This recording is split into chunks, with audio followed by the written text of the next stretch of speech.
A pipe bag sounds interesting and, while maybe controversial due to the fact that you'd normally expect a pipe box, in the US, people are used to seeing the typical Swisher Sweet cigarillos and Camel cigarettes, all being stored in a small box. To the Native Americans, though, the pipe is seen differently and is not a casual thing.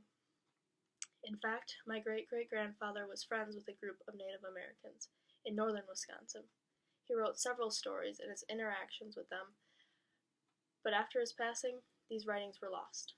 Researching topics, I came across the life of Native Americans, and although I grew up never being exposed to tobacco products, it only intrigued me even more. My goal is to share the history behind the Native American ceremonies involving a pipe, explain the importance of the pipe bag, and its decorative meanings. To begin, I'm going to give some background history, including the story as to how the peace pipe came to be. So the story about the pipe began with the Lakota Indians, and they were going out on a normal hunting day, and two men were in a group searching for food. As they climbed over a hill, they saw a floating image approaching them. As it got closer, they noticed it was a beautiful woman, and they were in awe. Her name was White Buffalo Woman.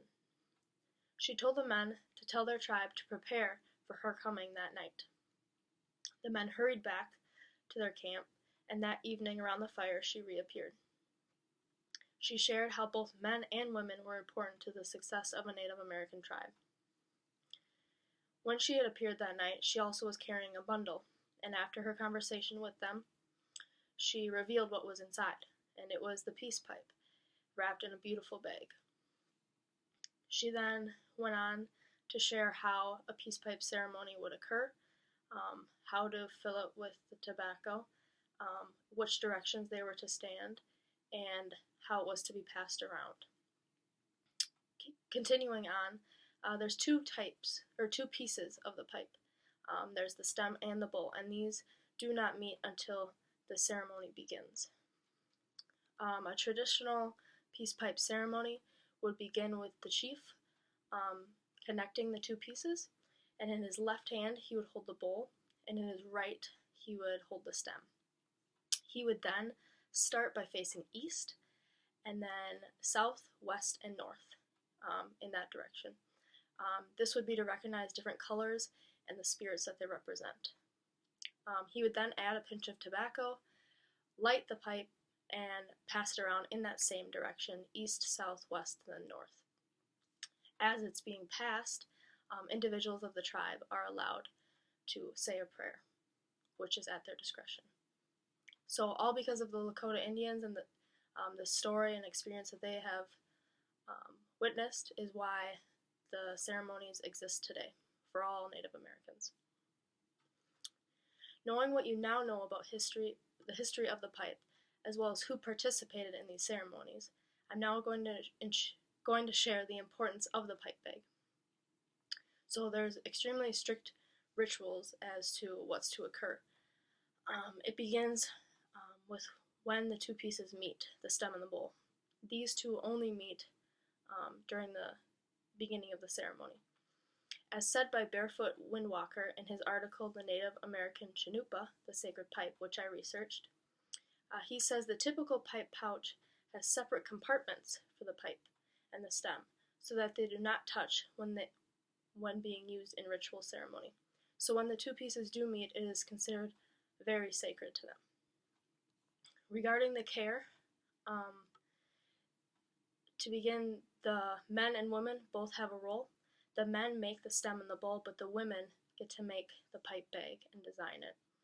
It is the only holy object that both men and women have a part in making within the Native American tribes. There's also an assigned caretaker who has possession of the pipe bag along with the pipe, and that is a chief role. It's someone that the tribe decides is worthy, and it's quite an honor to do this. Not only are there strict rules as to how the pipe bag is used to care for the pipe, but there's also significant meaning to the designs of the bag. So the decorative meanings begin with typical designs such as one that's very popular, which is the American flag symbol. The Plains Indians once fought against the United States, so to use the flag on their belongings is kind of contradictory. But the Indians see this as a symbol, and it's a visual expression of the ongoing warrior tradition between the Indian men. In an article I researched by Douglas Schmidu, it was stated that nearly 40 tribes from 9 different culture areas utilized flag imagery to a greater or lesser degree. These items with the American flag design on them were also given as gifts to those of higher tribe status, which clarifies why this sacred item is given to a selected chief.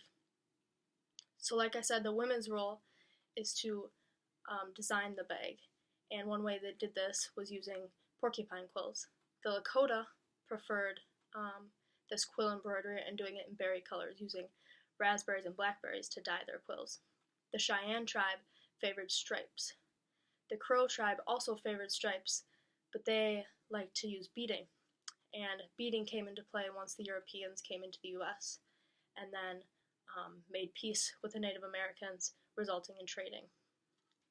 So you've been informed about the significance of the Native American pipe bag, and now it's time to wrap up all that I've shared. Since going over the history, importance, and design of the Native American pipe bag, you now know that this isn't just some simple product that is used to enclose tobacco like we are used to in the U.S. This is so much more. The peace pipe and pipe bag is simply one scenario in which respect, love, and tradition are displayed by these people because of their sacred history. Overall, the Native Americans have many cultural differences that we should be aware of and courteous of throughout our everyday lives.